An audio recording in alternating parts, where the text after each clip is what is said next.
제13장. 에브라임이 말을 하면 사람들이 떨었도다. 그가 이스라엘 중에서 자기를 높이더니 바알로 말미암아 범죄함으로 망하였거늘 이제도 그들은 더욱 범죄하여 그 은으로 자기를 위하여 우상을 부어 만들되 자기의 정교함을 따라 우상을 만들었으며 그것은 다 은장색이 만든 것이거늘 그들은 그것에 대하여 말하기를 제사를 드리는 자는 송아지와 입을 맞출 것이라 하도다. 이러므로 그들은 아침 구름 같으며 쉬이 사라지는 이슬 같으며 타작마당에서 광풍에 날리는 죽정이 같으며 굴뚝에서 나가는 연기 같으리라. 그러나 애굽 땅에 있을 때부터 나는 네 하나님 여호와라. 나밖에 네가 다른 신을 알지 말 것이라. 나 외에는 구원자가 없느니라. 내가 광야 마른 땅에서 너를 알았거늘 그들이 먹여준 대로 배가 불렀고 배가 부르니 그들의 마음이 교만하여 이로 말미암아 나를 잊었느니라. 그러므로 내가 그들에게 사자 같고 길가에서 기다리는 표범 같으니라. 내가 새끼 잃은 곰같이 그들을 만나 그의 염통 거풀을 찢고 거기서 암사자같이 그들을 삼키리라.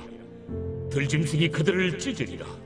이스라엘아, 네가 패망하였나니 이는 너를 도와주는 나를 대적함이니라. 전에 네가 이르기를 내게 왕과 지도자들을 주소서 하였느니라. 네 모든 성읍에서 너를 구원할 자 곧 네 왕이 이제 어디 있으며 네 재판장들이 어디 있느냐. 내가 분노함으로 네게 왕을 주고 진노함으로 패하였노라. 에브라임의 불의가 봉함되었고 그 죄가 저장되었나니 해산하는 여인의 어려움이 그에게 임하리라. 그는 지혜 없는 자식이로다. 해산할 때가 되어도 그가 나오지 못하느니라. 내가 그들을 수월의 권세에서 속량하며 사망에서 구속하리니 사망아, 내 재앙이 어디 있느냐. 수월아, 내 멸망이 어디 있느냐. 뉘우침이 내 눈앞에서 숨으리라. 그가 비록 형제 중에서 결실하나 동풍이 오리니 곧 광야에서 일어나는 여호와의 바람이라. 그의 근원이 마르며 그의 샘이 마르고 그 쌓아둔 바 모든 보배의 그릇이 약탈되리로다. 사마리아가 그들의 하나님을 배반하였으므로 형벌을 당하여 칼에 엎드러질 것이요 그 어린아이는 부서뜨려지며 아이벤 여인은 배가 갈라지리라.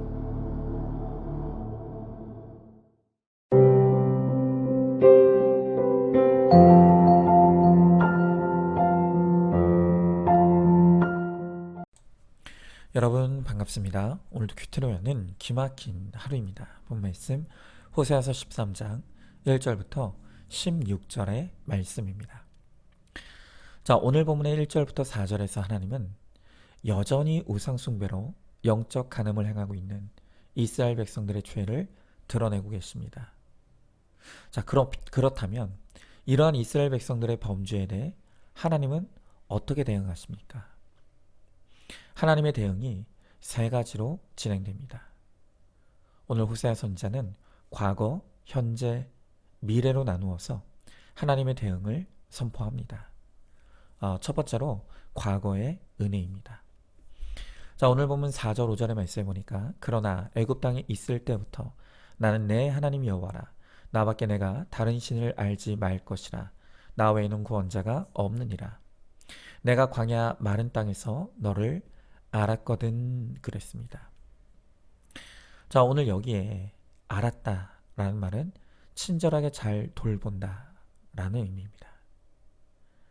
이스라엘 백성이 광야의 마른 땅을 지나갈 때 하나님께서 그들에게 사랑과 은혜를 베푸사 잘 돌보아 주셨다는 것입니다.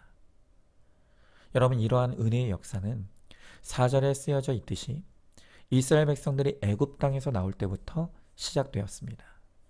여러분, 특별히 출애굽기를 보면 광야에서 굶주리던 이스라엘 백성들에게 하나님께서 하늘에서 만나를 내려주셨습니다. 그런데 그 만나가 눈처럼 하얀 색깔입니다. 마치 눈송이처럼 하얀 만나를 하늘에서 쏟아 부어 주셨을 때 그 광경이 얼마나 신비롭고 장관이었겠습니까? 그래서 너무 놀란 이스라엘 백성들이 이 만나가 내리는 것을 보고 저게 뭐냐? 저게 뭐냐? 하다가 그것의 이름을 저게 뭐냐로 결정했습니다. 여러분, 우리가 알고 있는 이 만나의 뜻이 바로 저게 뭐냐입니다. 여러분, 처음엔 이스라엘 백성들이 그렇게 하나님의 은혜에 감격하고 감탄했습니다. 자, 그런데 기가 막힌 것이 무엇입니까? 이스라엘 백성들이 소위 개구리가 되니까 올챙이 쩍을 잊어버렸습니다. 과거의 광야에서 힘들 때, 그리고 찌질할 때 하나님이 베풀어 주신 은혜에 익숙해지니까, 또 시간이 지나니까 더 이상 은혜를 은혜로 여기지 않고 축복을 축복으로 여기지 않게 되었습니다. 여러분, 저에게도 그런 것들이 얼마나 많은지 모릅니다. 특별히 저는 총각 시절에 늘 신학생이었기 때문에 아르바이트 비용도 안 되는 사례비를 받으며 사역을 해왔습니다. 그래서 통장에 모아둔 돈도 없었고, 또 앞으로도 물질적인 안정은 아무것도 기대할 수가 없었습니다. 그래서 믿음이 없진 않았지만 늘 제 마음에는 과연 나 같은 사람과 결혼을 하겠다고 할 바보 같은 여자가 있을까? 그런 생각이 떠나질 않았습니다. 그런데 제 아내가 저에게 시집 오겠다고 결단해 주니 제가 얼마나 감사했겠습니까? 저는요, 아직도 제 아내와 처음 선자리에서 만난 날을 다 기억합니다. 그날 제 아내가 위아래로 흰색 브라우스와 스카프, 그리고 발목까지 오는 치마를 입고서 그야말로 순백의 여인으로 등장을 했습니다. 그때 그 여인이 약속 장소에 먼저 와서 기다리고 있던 저를 향해 걸어오는데 정말 그 모습이 하도 아름다워서 저도 저게 뭐냐? 꼭 하늘에서 내려준 만나처럼 느껴졌습니다. 그런데요, 요새는 그때 그 감동이 없습니다. 쥐어짜도 안 나옵니다. 여러분, 인간이 정말 이렇게 악합니다. 하나님께서 아무리 놀라운 은혜와 축복을 주셔도 그게 익숙해지면, 그리고 시간이 지나면 더 이상 은혜로 여기지 않고 망각하고 잊어버립니다. 여러분, 제가 6절에 있는 말씀을 읽어볼 테니까 한번 잘 들어보시기 바랍니다. 오늘 6절의 말씀에 보니까 그들이 먹여준 대로 배가 불렀고 배가 부르니 그들의 마음이 교만하여 이로 말미암아 나를 잊었느니라. 여러분, 지금 하나님께서 하시는 말씀의 뉘앙스를 잘 살펴보십시오. 여러분, 그들이 무엇 때문에 배불러졌습니까? 하나님의 은혜 때문입니다. 그런데 그들은 마치 자기들이 잘해서 배부른 줄 알고 마음이 교만해져서 하나님을 잊어버렸습니다. 여러분, 우리의 죄 중에 죄는 바로 망각의 죄입니다. 우리는 너무 쉽게 은혜를 망각합니다. 밤낮 없이 하나님의 은혜에 대해서 듣지만 더 이상 감사도 감격도 감탄도 없는 것입니다. 여러분, 한번 질문해 봅니다. 과거에 내 인생에 어떤 광야를 만났습니까? 물질의 광야, 건강의 광야, 가정의 광야. 그때 하나님이 어떤 은혜로 광야를 통과하게 해주셨습니까? 그 은혜를 지금도 간직하며 감사하고 있습니까? 혹시 받은 은혜를 망각하고 하나님께 다오다오만 외치며 불평하고 있지는 않습니까? 자, 두 번째로 현재의 분노입니다. 자, 오늘 11절의 말씀에 보니까 내가 분노함으로 내게 왕을 주고 진노함으로 패하노라 그랬습니다. 여러분, 과거에 은혜를 베풀어 주셔서 이스라엘 백성을 여기까지 데려오신 하나님이시지만 지금은 분노하고 계신다고 하십니다. 하나님께서 지금 이스라엘 백성들 때문에 화가 나셨습니다. 여러분, 왜 하나님께서 화가 나셨습니까? 이제껏 하나님께서 이스라엘의 왕이 되셔서 그들을 먹이시고 살피시고 이끌어 주셨습니다. 그런데 이제 그들이 등 따시고 배부르니 그들의 왕인 하나님을 버렸습니다. 그리고 다른 헛된 것을 그들의 왕으로 삼고 이제는 그것을 섬기는 것입니다. 여러분, 그렇기 때문에 하나님이 분노하심으로 하시는 일이 있다고 하십니다. 그것은 바로 우리가 하나님 대신에 섬기는 그 왕을 패하신다고 하십니다. 여러분, 오늘 여러분이 하나님보다 더 믿고 의지하고 사랑하는 그 왕이 무엇입니까? 나를 구원해 줄 것으로 기대하는 왕은 누구입니까? 그런데 오늘 하나님께서 하나님 아닌 다른 것을 왕으로 섬기는 그 모든 것을 분노하심으로 끌어내리시고 패하시겠다고 하시는 것입니다. 여러분, 연애 시절 그렇게 나밖에 모르고 믿음직해 보였던 남편이 결혼 후에 나를 무시하고 학대하고 또 바람을 피웁니까? 어린 시절 그렇게 말 잘 듣고 착하고 공부 잘했던 그 자녀가 어느 날 변해서 탈선과 가출로 부모인 내 속을 썩이고 있습니까? 또 내가 열심히 피땀 흘려 모은 돈을 사기로 또 주식과 코인으로 다 잃어버리고 말았습니까? 여러분, 이런 일들이 그냥 일어나는 일이 아니라는 것입니다. 이 사건이 바로 내가 하나님보다 더 믿고 의지하고 사랑하던 나의 왕을 하나님이 분노하심으로 패하시는 사건이라고 말씀하시는 것입니다. 여러분, 이렇게 하나님의 분노로 나의 왕이 패하여지는 사건을 통해 하나님이 오늘 우리에게 주시는 교훈이 무엇입니까? 바로 그것이 4절의 말씀입니다. 오늘 4절에 뭐라고 하십니까? 그러나 애굽 땅에 있을 때부터 나는 내 하나님 여호와라. 나밖에 내가 다른 신을 알지 말 것이나 나 외에는 구원자가 없으리라 그랬습니다. 여러분, 우리의 진정한 왕이 누구입니까? 누가 나의 진짜 구원자이십니까? 오직 예수 그리스도만이 우리의 왕이시고 우리의 구원자이신 것을 믿으시기 바랍니다. 여러분, 우리가 진짜 왕을 모시려면 가짜 왕이 폐위되어야 합니다. 우리가 진정한 구원자를 얻으려면 가짜 메시아, 가짜 구원자는 다 떠나가야 하는 것입니다. 그러므로 우리 하나님이 나를 사랑하시기에 그 가짜 왕, 가짜 메시아가 무너지는 그 사건을 통해 우리에게 구원을 들고 찾아와 주시는 것입니다. 여러분, 한번 질문해 봅니다. 내가 하나님보다 더 믿고 의지하고 사랑하는 나의 왕이 누구입니까? 나의 왕이 폐위되는 고난의 사건이 무엇이었습니까? 그 모든 일들은 하나님께서 나의 구원을 위해 꼭 필요해서 있어야 될 일로 주신 것임을 해석하고 누리고 있습니까?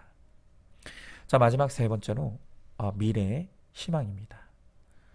자, 오늘 14절의 말씀해 보니까 내가 그들을 스올의 권세에서 속량하며 사망에서 구속하리니 사망아 내 재앙이 어디 있느냐? 스올아 내 멸망이 어디 있느냐? 뉘우침이 내 눈앞에서 숨으리라 그랬습니다. 여러분, 지금 방금 읽은 14절 전체는 미래형으로 쓰여져 있습니다. 자, 그러니까 미래에는 이스라엘 백성들을 죄와 사망과 지옥의 권세에서 속량, 즉 구원하시겠다는 것입니다. 자, 그러면 지금 현재의 이스라엘 백성들의 상태는 어떤 상태입니까? 지금의 이스라엘 백성들은 죽음을 피할 수가 없습니다. 아니, 이미 그들은 죽었습니다.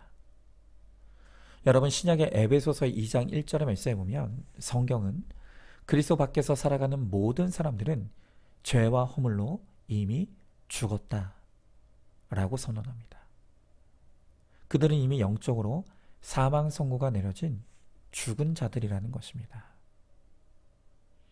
여러분, 지금 예수 없이 사는 내 가정의 남편과 아내, 자녀와 부모, 형제는 육신적으로 보면 멀쩡히 살아있는 것 같지만 영적으로는 이미 사망한 상태입니다. 여러분, 죽은 자의 특징은 반응이 없다는 것이죠. 내가 아무리 외쳐도 내 식구들이 꿈쩍 않고 반응도 하지 않습니다. 그런데 그 이유가 무엇인지 아시겠습니까? 그들이 영적으로 죽었기 때문입니다. 죽었으니 아무리 외쳐도 듣지도 않고 미동도 하지 않는 것입니다. 여러분, 저는요, 교회 안팎에서 이 구속사의 말씀을 들을 때 화와 짜증으로 반응하시는 분들의 이야기를 종종 듣습니다. 그런데요, 저는 오히려 아무 반응이 없는 것보다는 화와 짜증으로라도 그렇게 반응하시는 분들에게 더 소망이 있다고 생각합니다. 여러분, 왜 그렇습니까? 화가 나고 짜증이 난다는 것은 적어도 들리는 게 있기 때문입니다. 뭔가 자꾸 들리고 뭔가 지금 말씀을 통해 건드려지는 것이 있으니까 화가 나고 짜증이 나는 것입니다. 여러분, 이 시간 바라기는 우리 주님 성령께서 그분을 한 사람 한 사람에게 찾아가셔서 말씀이 깨달아지고 그 말씀이 인정되어지는 은혜를 베풀어 주시기를 간절히 소망하고 기도합니다. 자, 여러분, 그러면 영적으로 죽은 자 되어 아무 반응이 없는 분들은 소망이 없는 것입니까? 이제 가망이 없는 걸까요? 그렇지 않습니다. 여러분, 이미 죽었으니 그것으로 다 끝이라면 얼마나 비극입니까? 여러분, 분명히 죄의 결과는 사망입니다. 그러나 이것이 이스라엘의 결론이 아닙니다. 오늘 성경은 분명히 그들이 다시 살아나게 될 것을 말씀으로 약속하고 계십니다. 여러분, 오늘 다시 14절을 읽어보시면 내가 그들을 스올의 권세에서 속량하며 사망에서 구속하리니 사망아 내 재앙이 어디 있느냐, 스올아 내 멸망이 어디 있느냐, 뉘우침이 내 눈 앞에서 숨으리라 그랬습니다. 여러분, 지금 14절이 우리들에게 말하고 있는 것이 무엇입니까? 그것은 바로 부활입니다.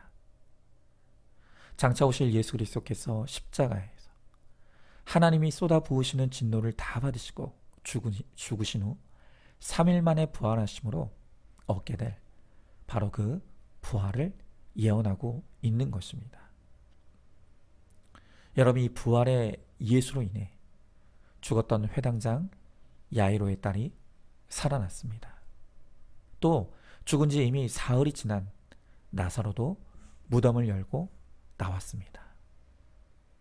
여러분, 이렇게 사망 권세를 이기시고 부활하신 예수님이 오늘도 내 가정에 찾아와 주셔서 이미 죽은 내 배우자, 내 자녀들을 만나 주시면 그들이 능히 부활의 능력으로 살아나게 될 줄로 믿습니다. 자, 그러면 어떻게 하면 내 가족들이 예수님을 만날 수 있을까요? 내 가족들이 예수님 만나려면 우리의 역할이 무엇입니까? 에스겔서 37장에 보면 여호와께서 환상 중에 에스겔을 한 음침한 골짜기로 데리고 가시는 장면이 나옵니다. 에스겔이 여호와의 인도하심으로 그 골짜기에 가보니까 그곳에는 아무 생명력이 없는 마른 뼈들이 가득한 너무나 처참한 광경이었습니다. 자, 그때 하나님께서 에스겔 선지자에게 물으시죠. 이 뼈들이 능히 살겠느냐? 당연히 에스겔은 이 뼈들이 살 수 있다고 믿지 않았습니다. 아니, 이것이 뼈인데 그냥 뼈도 아니고 마른 뼈입니다. 어떻게 살 수 있겠습니까? 그래서 에스겔은 여호와여 주께서 아시나이다. 다시 말하면 나는 모르겠다는 것입니다. 나는 못 믿겠다는 것입니다. 그때 하나님께서 에스겔 선지자에게 명령하시기를 이 뼈들을 향해 너희가 살아나리라 믿음으로 선포하고 대언하라고 하십니다. 자, 그런데 그때 에스겔이 하나님의 명령에 순종합니다. 그리고 믿음으로 너희가 살아나리라 대언하여 외쳤습니다. 자, 그러자 이 뼈들이 서로 연결되고 힘줄이 생기고 살이 오르며 가죽이 덮이고 생기가 그 코에 불어넣어질 때 곧 살아서 큰 군대가 되었다고 합니다. 여러분, 오늘 이 시간 하나님은 우리에게도 동일하게 묻고 계십니다. 에스겔의 마른 뼈와 같이 소망이 없는 것 같은 내 가정을 향해 너희 가정이 살겠느냐? 묻고 계십니다. 그리고 오늘 우리에게 믿음으로 너희가 살아나리라 대언하고 외치라고 명령하십니다. 여러분, 우리는 어떤 방법과 능력으로도 내 가정과 식구들을 살려낼 수 없습니다. 그럴 힘도 방법도 우리에겐 없습니다. 그러나 부활의 주님이 찾아와 주시면, 주님이 능히 살려주시면 내 가정도 살게 될 줄로 믿습니다. 여러분, 그러려면 오늘 우리가 부활의 주님을 믿어야 합니다. 그리고 하나님께서 에스겔에게 명령하시는 것처럼 우리도 믿음으로 선포해야 합니다. 너희가 살아나리라. 여러분들에게 이 믿음이 있습니까? 오늘 믿음으로 그것을 고백하시기 바랍니다. 특별히 나의 이름, 또 내 배우자의 이름, 또 내 자녀들의 이름을 거기에 넣어서 태어나시기 바랍니다. 또 우리 목원들의 이름 한 명 한 명의 이름을 부르며 태어나여 외치시기 바랍니다. 기도하시기 바랍니다. 그리고 인내하며 기다려야 합니다.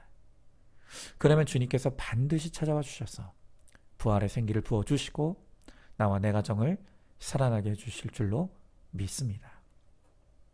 자, 한번 질문해 봅니다.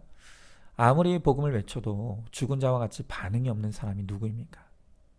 그들도 부활의 주님을 만나면 능히 살고 구원받게 될 줄로 믿고 있습니까? 아직 예수 밖에 있는 사람들, 또 복음이 뚫고 들어가지 않는 사람들의 이름을 불러가며 아무개가 살아나리라 믿음으로 태어나며 중보하며 기도하시기 바랍니다.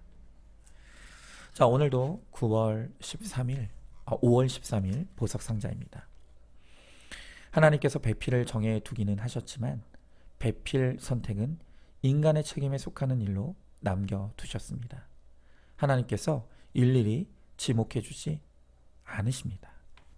아멘. 우리 함께 기도하겠습니다. 주님, 우리가 얼마나 악한지 하나님이 우리 인생에 쏟아 부어주셨던 그 은혜를 잊어버리고 망각하였습니다.